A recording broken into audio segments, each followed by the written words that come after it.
Bonjour et bienvenue dans cette nouvelle vidéo.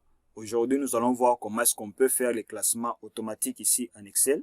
Il peut arriver vous êtes en train de gérer les élèves dans votre classe et que vous faites par exemple vous complétez leurs points ici sur Excel et vous voulez également donc avoir les classements des élèves pour savoir qui a eu beaucoup de pourcentages, qui a eu moins de pourcentages et vous voulez savoir leur classement pour savoir qui est le premier, qui est le deuxième, qui est le troisième. Donc voilà, je vais vous montrer comment vous pouvez faire ça en Excel.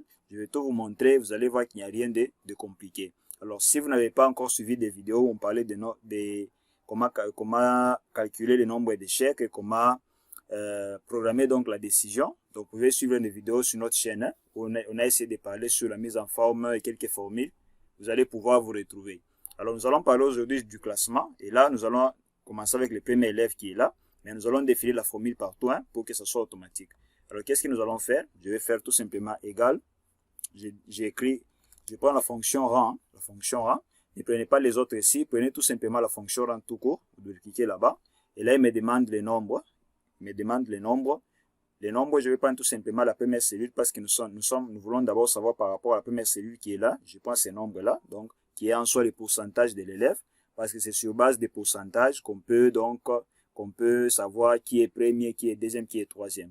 Alors, à partir de là, je fais quoi? Je fais point virgule. Il me demande la référence. La référence, je vais prendre tout simplement donc, la colonne qui regroupe les pourcentages des élèves. Je vais prendre tout simplement cette colonne. Je commence avec la première colonne que nous avons choisie récemment. Je vais choisir et je sélectionne jusque là à la fin. Voyons, jusque là. Et là, je peux remonter. Le troisième argument ne va pas nous intéresser. Le troisième argument, attendez, j'avance seulement ici, vous voyez.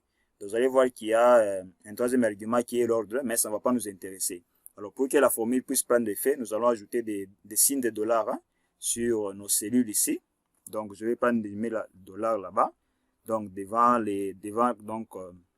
l'alphabet qui concerne la colonne. Et je mets les dollars aussi par rapport au nombre qui concerne quoi? La ligne. Je mets là. Et je mets également sur la dernière colonne, hein, disons la dernière cellule hein, que nous avons sélectionnée dans notre liste qui est là des pourcentages. Et là, je mets aussi les dollars à ce niveau-là. Et là, je peux fermer la parenthèse. Voilà, il est où?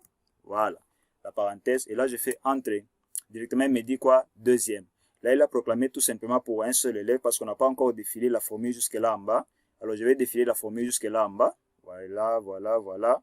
Jusque là, à la fin. Voilà. Alors, je vais vous expliquer. Donc, vous voyez ce qu'il a fait ici. Il a proclamé.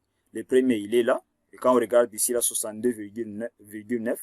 Le deuxième, il est là, il a 62,1. Donc, vous voyez là, il y a la différence de 0,8%. C'est pourquoi il a mis celui-ci deuxième. Et là, quand on arrive ici, c'est le troisième 53. Et quatrième, c'est celui qui a 52,3. Donc, c'est évident. C'est-à-dire qu'il y a le premier, le deuxième, le troisième, le quatrième. Alors, pour les cinquièmes, vous allez voir qu'il a écrit partout ici 5. Pourquoi il a mis 5? Parce que tout simplement, Excel s'est dit, comme tous ceux qui doivent occuper la cinquième place, donc tout le monde a presque le même pourcentage. Alors Excel s'est dit carrément que non. Alors tous sont des gens qui occupent la cinquième position. Voilà pourquoi il a mis partout ici 5, hein, parce que tous sont 0%, parce qu'on n'a pas encore complété leur cotation, on n'a pas encore complété leurs points.